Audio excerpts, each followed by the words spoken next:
Rishi, a partner success engineer at Nimble. My job is to help merchants like you to make most out of our Nimble platform to grow your business.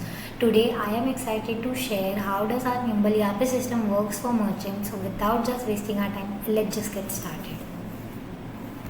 As seen in this slide, there are three major key roles defined for merchants in our ERP system, namely merchant super admin, merchant admin and merchant user.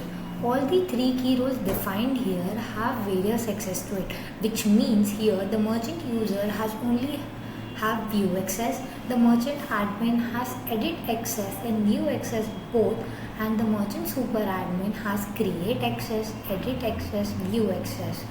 For better understanding in our ERP system what menus and what submenus do we have and what roles are impacting those menus and submenus is essential. So let's just move forward in our next slide.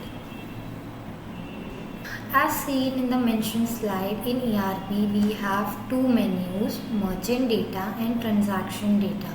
In both the menus there are various other submenus too, which are in merchant data we have merchants, sub-merchants, payment configuration item, sub-merchant webhook, API credential, offers, payment link, EMI schemes and Nimble subvention. Whether in transaction data we have orders, transactions, settlement summary, settlement details and refund.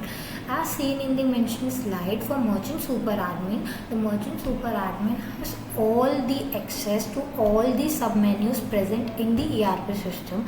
The merchant super admin cannot edit or cannot modify anything in the merchant submenu, else he has all the access to it. The merchant admin does not have payment configuration and payment configuration item submenus access to it. Otherwise, the merchant admin has all the edit access and view access to all the other menus present in the ERP system. Whether the merchant user just only has the view access to it, he cannot modify or edit anything into our ERP system.